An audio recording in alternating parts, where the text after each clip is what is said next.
Hello అండి, నమస్తే. అందరూ ఎలా ఉన్నారు? బాగున్నారా? Welcome back to Varahi D9 channel. Karthika Puranam 3వ అధ్యాయం అండి. నదీ స్నానం గురించి చెప్పుకుందామండి. ఈ 3వ అధ్యాయంలో కార్తీక మాసంలో సూర్యోదయానికి ముందే నదీ స్నానం ఆచరించాలి. నదిలో చేసే కార్తీక స్నానం మరింత ఉత్తమ ఫలితాలను ఇస్తుంది. కార్తీక మాసంలో ఆరోగ్యంగా ఉన్నవారు తప్పకుండా నదీ స్నానం, దేవతార్చన చేయాలి. ఉపవాస దీక్షను చేపట్టి శివాలయంలోని, విష్ణు ఆలయంలోని దీపాలు వెలిగించాలి. కార్తీక వ్రతాన్ని ఆచరించాలి. ఆరోగ్యంగా ఉండి స్నానం కూడా చేయలేని వారు అనేక పాపాలు చేసినట్లు అవుతుంది. ఆ పాపాలు ఫలితంగా వారు అనేక నీచ జన్మలను ఎత్తవలసి వస్తుంది. బ్రహ్మ రాక్షసులుగా పుట్టవలసి వస్తుంది. అందుకు ఉదాహరణగా వశిష్ఠుడు జనక మహారాజుకు ఒక కథను చెప్పడం మొదలు పెడతాడు. రాజా, పూర్వం ఆంధ్రదేశంలో ఒక సత్బ్రాహ్మణుడు ఉండేవాడు. ఆయన ఎంతో నియమనిష్టలు కలిగి ఉండేవాడు. సూర్యోదయానికి ముందే నిద్రలేచి స్నానం చేసి దేవతార్చన పూర్తి చేసే వరకు ఎలాంటి ఆహారం తీసుకునేవాడు కాదు. సమయం దొరికినప్పుడల్లా ఆయన తీర్థయాత్రలు చేస్తూ ఉండేవాడు. కార్తీక మాసంలో నదీ తీరాల్లోనూ క్షేత్రాలను దర్శించేవాడు. అలా ఒకసారి ఆయన కార్తీక తీర్థయాత్రలకు బయలుదేరతాడు. గోదావరి నదీ తీర ప్రాంతంలోని క్షేత్రాలను దర్శిస్తూ నడక సాగిస్తున్నాడు. గోదావరి నది మధ్యలో ఒక ప్రదేశంలో ఒక పెద్ద మర్రి చెట్టు ఉంటుంది. ఆ చెట్టుపై చాలా కాలంగా ముగ్గురు బ్రహ్మరాక్షసులు నివసిస్తూ ఉంటారు. భయంకరమైన ఆకారంతో ఉన్న ఆ రాక్షసులు అటుగా వచ్చిన వారిని చంపేసి ఆహారంగా తీసుకుంటూ ఉంటారు. దాంతో ఈ విషయం తెలిసి ఆ చుట్టుపక్కల ప్రజలు ఎవరూ కూడా ఆ దరిదాపుల్లోకి వచ్చేవారు కాదు. అందువలన ఆ ప్రాంతం అంతా నిర్మానుష్యంగా ఉండేది. తీర్థయాత్రలు చేస్తూ వస్తున్న తత్వనిష్ఠుడికి ఆ ప్రాంతం కొత్త కావడం వలన ఈ విషయం తెలియదు. అటుగా ఎవరూ రాకపోవడం వలన ఈ విషయం తెలియజెప్పేవారు ఉండరు. అందువలన తత్వనిష్ఠుడు గోదావరి తీరంలో నడుచుకుంటూ వస్తూ ఉంటాడు. చాలా దగ్గరకు వచ్చిన తర్వాత ఆయన మర్రిచెట్టుపై ఉన్న బ్రహ్మరాక్షసుని చూస్తాడు. అంతే, భయంతో వణికిపోతాడు. ఇక ఈ పరిస్థితుల్లో తనకి ఆ భగవంతుడే కాపాడాలని అనుకుంటాడు. నారాయణ నామస్మరణ చేస్తూ అక్కడ నుంచి పరుగు అందుకుంటాడు. మర్రి చెట్టుపై ఉన్న బ్రహ్మరాక్షసులు తమను చూసి పారిపోతున్న బ్రాహ్మణుడిని చూస్తారు. ఎంతమాత్రం ఆలస్యం చేయకుండా ఆయన వెంటబడతారు. బ్రహ్మరాక్షసులు తన వెంబడించడం చూసి తత్వనిష్ఠుడు మరింత వేగంగా పరిగెత్తడం మొదలు పెడతాడు. అయితే బ్రహ్మరాక్షసులు పెద్ద పెద్ద అడుగులు వేస్తూ చాలా వేగంగా అతనిని సమీపిస్తూ ఉంటారు. అప్పటికే చాలా రోజులుగా నడుస్తూ ఉండడం వలన బ్రాహ్మణుడు ఎక్కువగా పరిగెత్తలేకపోతాడు. తన బ్రహ్మ రాక్షసులకు చిక్కడం, వాళ్ళ చేతిలో చావడం ఖాయమని ఆయన భావిస్తాడు. బ్రహ్మరాక్షసులు తత్వనిష్ఠుని దాటుకుని ముందుకు వెళ్ళి ఆయనకి ఎదురుగా నిలబడతారు. వాళ్ళను చూడగానే ఆయన కంపించిపోతాడు. తనని వదిలేయమని కోరతాడు. ఆ బ్రాహ్మణుడు చాలా భక్తపరుడని, నియమనిష్టలు కలిగిన వాడని ఆయన తేజస్సును బట్టి బ్రహ్మరాక్షసులకు అర్థమవుతుంది. అందువలన వాళ్ళంతా కూడా ఆయనకు వినయంగా నమస్కరిస్తారు. ఓ బ్రాహ్మణుడా, భయపడకు, నిన్ను మేము ఏమీ చేయము. నీ వంటి ఉత్తమమైన బ్రాహ్మణుడిని మధ్యకాలంలో చూడలేదు. ఎందుకో నిన్ను చూడగానే మమ్మల్ని ఉద్ధరిస్తావని అనిపించింది అంటారు. ఎప్పుడైతే ఆ బ్రహ్మరాక్షసులు తనకి నమస్కరించారో అప్పుడే ఆయనలో భయం తగ్గిపోతుంది. ఆయన మనసు కాస్త తేలికపడుతుంది. దాంతో ఆయన తన ఆయాసం, దాహం తీర్చుకుంటాడు. ఆ తరువాత, అయ్యా, మీరెవరు? చూడటానికి బ్రహ్మరాక్షసుల్లా ఉన్నారు. వికృతమైన ఆకారంతో భయభ్రాంతులను చేస్తున్నారు. మీ ఆకారానికి మాటలకి పొంతన కుదరడం లేదు. మంచి వాళ్ళలాగానే మాట్లాడుతున్నారు. అదే స్వభావంతో కనిపిస్తున్నారు. అలాంటి మీకు ఈ రూపాలు ఎలా వచ్చాయి అంటూ సందేహాన్ని వ్యక్తం చేస్తాడు. ఈ ప్రదేశంలో జనసంచారం లేకపోవడం చూసి నాకు అనుమానం వచ్చింది. ఇక్కడ మీరు నివసిస్తూ ఉండడం వల్లనే ఇటుగా ఎవరూ రావడం లేదనే విషయం నాకు అర్థమైంది.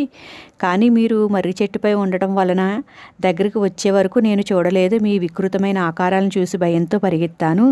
మరి నన్ను చంపే ఉద్దేశం లేనప్పుడు మీరు ఎందుకు నా వెంట పడ్డారు? మీకు ఏం కావాలి? నా వల్ల అయ్యే సహాయం ఏదైనా ఉంటే తప్పక చేస్తాను అంటాడు. బ్రహ్మరాక్షసులు ఒకరి ముఖం ఒకరు చూసుకుంటారు. అందులో ఒకడు తన గురించి చెప్పడం మొదలు పెడతాడు. అయ్యా, నేను ద్రావిడ ప్రాంతానికి చెందిన బ్రాహ్మణుడిని. మంద్రం అనే గ్రామానికి అధికారిని. మా గ్రామంలో ఎవరైనా నేను చెప్పినట్లుగానే వినవలసిందే. అధికార బలం వలన నేను అవినీతితో కూడిన ఎన్నో పనులను చేశాను. అన్యాయాలకు పాల్పడ్డాను. ఎంతోమందిని నమ్మించి మోసం చేశాను. వంచనతో సాధించిన సొమ్మును చూసుకుని నా తెలివితేటలకు నేను పొంగిపోయేవాడిని. ఎంతో కష్టపడి బ్రాహ్మణులు సంపాదించుకున్న సంపదను బలవంతంగా సొంతం చేసుకున్నాను. వాళ్ళు ఎన్ని విధాలుగా ప్రాధేయపడినా నేను కనికరించేవాడిని కాదు. నేను చేసే అన్యాయాలను గురించి ఎవరైనా ప్రశ్నిస్తే నా తెలివితేటలతో వాళ్ళని అనేక రకాలుగా ఇబ్బందులు గురి చేసేవాడిని. తోటి బ్రాహ్మణులను నేను ఎప్పుడూ గౌరవించలేదు. ఆకలితో ఉన్న బ్రాహ్మణులకు ఇంత అన్నం కూడా పెట్టలేదు. అహంభావం వలన అప్పట్లో అదో గొప్పతనంగా భావించి గర్వపడేవాడిని. ఊపిరి ఉన్నంత వరకు నేను నా ప్రవర్తన మార్చుకోలేదు. అందువల్లనే భగవంతుడు నాపై ఎంతమాత్రం దయ చూపలేదు. నేను చేసిన పాపాలకు నరకంలో అనేక శిక్షలు అనుభవించాను. ఆ తరువాత బ్రహ్మరాక్షసుడినే ఇదిగో ఇక్కడ ఈ చెట్టుపై ఉంటున్నాను.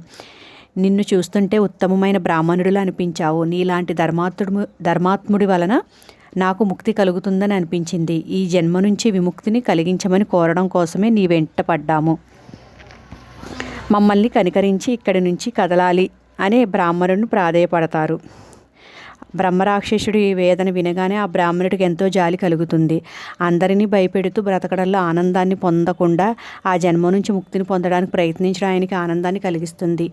చేసిన పాపాలకు ప్రాయశ్చిత్తం ఆ బ్రహ్మరాక్షసుడి మాటల్లో వినిపించింది. ఆయన కళ్ళల్లోనివి కనిపిస్తుంది. అప్పుడు ఆయన మిగతా ఇద్దరు బ్రహ్మరాక్షసుల వైపు చూస్తూ మరి మీ కథ ఏమిటి అని అడుగుతాడు. అప్పుడు రెండో బ్రహ్మరాక్షసుడు తన గురించి విషయాలను చెప్పడం మొదలు పెడతాడు. బ్రాహ్మణుడికి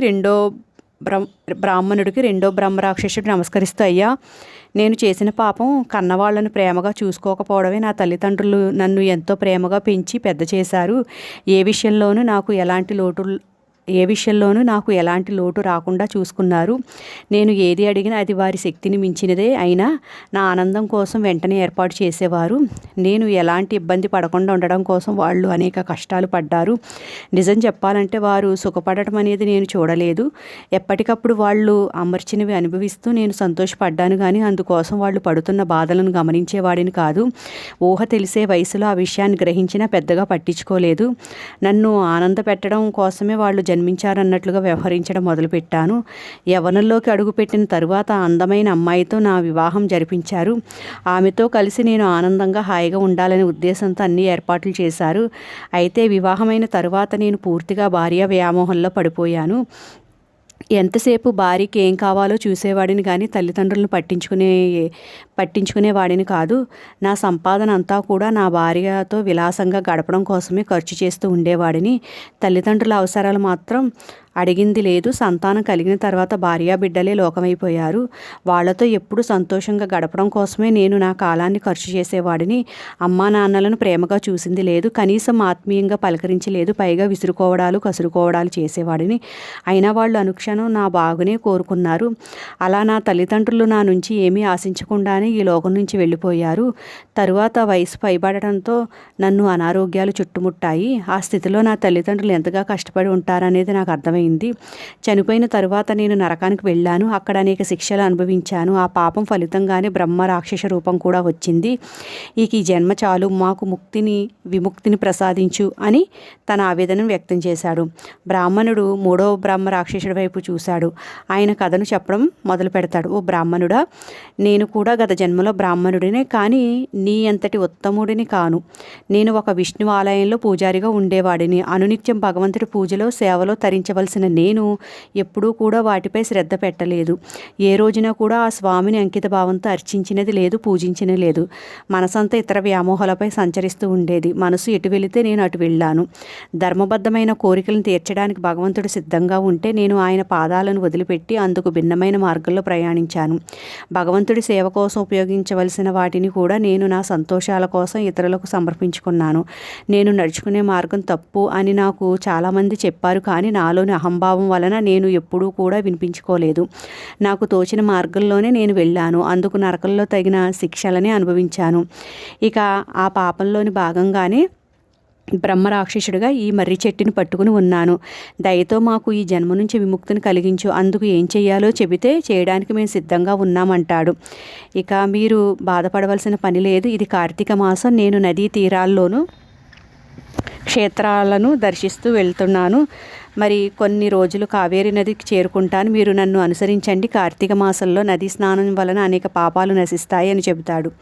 బ్రహ్మరాక్షసుల ఆనందంతో ఒకరి ముఖం ఒకరు చూసుకుంటారు. ముగ్గురు కూడా ఆ బ్రాహ్మణుడిని అనుసరిస్తారు. అలా కొన్ని రోజుల పాటు ప్రయాణించి వాళ్ళు కావేరీ నదికి చేరుకుంటారు. ఆ నదిలో ఆ బ్రాహ్మణుడు స్నానం చేస్తాడు. ఆయన ఆదేశం మేరకు ముగ్గురు బ్రహ్మరాక్షసులు కూడా ఆ నదిలో స్నానం చేస్తారు.